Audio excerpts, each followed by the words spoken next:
So for many people, the obligation of prayer is to say the words. Okay? So I have an obligation. I say the words, check them out, move on. Yeah. Unfortunately for many people, this is it.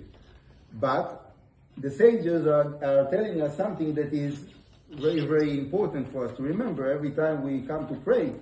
They say, Tfilah belo kavana, a prayer with no intention, is like what? Keguf belo neshama, like a body with no soul. Yeah? What is a body with no soul? Dead body. So, like, what can you do with a dead body? That's it. It's a dead body. Yeah? It has also something important, but this is not a live person. Yeah? So, like we want that our relationship with the people around us, if it is our spouse or children or parents or friends, we want the relationship to be meaningful. How do we make a relationship to be meaningful? We are putting our heart into it, into the relationship. So in the same way, we want our relationship with Hashem to be meaningful. How do we make our relationship with Hashem to be meaningful? We put our heart into it. Yeah. So if you when you get to a point that you know that you have the obligation to pray, okay, but instead of looking on that as a yoke or an obligation, oh, I have to do it now, I have to stop my life and to go to pray. Instead, you can look on that as an opportunity. I have an opportunity now to express my heart to Hashem. I have an opportunity now to fill those words, those empty words, this dead body, with neshama, with soul. When I'm putting my intention in those words, I'm making the words of the prayer to be alive. All of a sudden, it's not a dead body. All of a sudden, it becomes to be something that is alive, something that is an expression of your relationship with Hashem. So when you are taking that obligation of praying to Hashem as an opportunity and a practice, every time you're praying again, and every time you have another opportunity, you can develop that.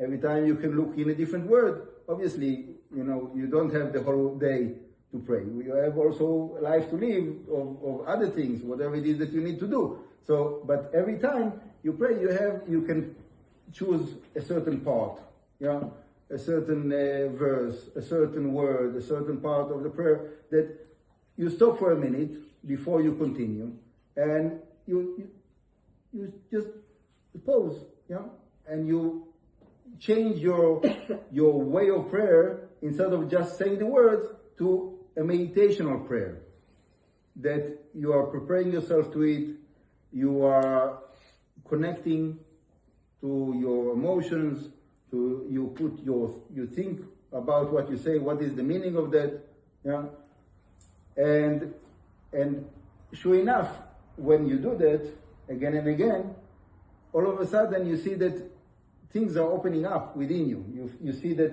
all of a sudden things become to be meaningful. The same words that you said, who knows how many times, thousands of times you said before, but now you say them, and all of a sudden it becomes to be something that is a new meaning. You discover something that you never saw there before. Why? Because you prepare yourself to that, and you want. You're looking. There is a pasuk that says, "Mechapsai imtzeuni." Those that are looking for me, they will find me. If you look for Hashem, you can find Hashem. Somebody that is not looking, so obviously maybe you will find. Maybe there is some Hashem can give present, even though sometimes, usually, we're not worth it. We're not preparing ourselves properly for that. But many times Hashem, give a person a present. But as much as we can prepare ourselves for that, that is the way that we can find more and more. Okay, so now I'll just share a quick thing. Aryeh Kaplan talks about this really well. Aryeh Kaplan, in the Jewish meditation, his book, and he talks about all the different ways you can connect yourself and Hashem. And there is two minds. There is the intellectual mind, and there is the intuition mind. And when they both meet, then you experience the frequency mind. Yes. It's the frequency. Can I ask you a practical question? Yes. We did our very first mincha. Yes. Normally when I go to daven, you're in a minyan and everybody davens fast. There's almost no time to concentrate. Right. How can I solve that? It's a good practical question. Maybe we can open the door to have more air. Yeah, for me, I want fresh air. You're not alone. Thank you. Okay. Whatever you need, Rabbi. Thank you. Appreciate it. So look, there is different ways, okay, how to go with it. One possibility is to go to find a different minyan that is praying, that is not in a hurry. Another possibility is to be with the minyan, but without the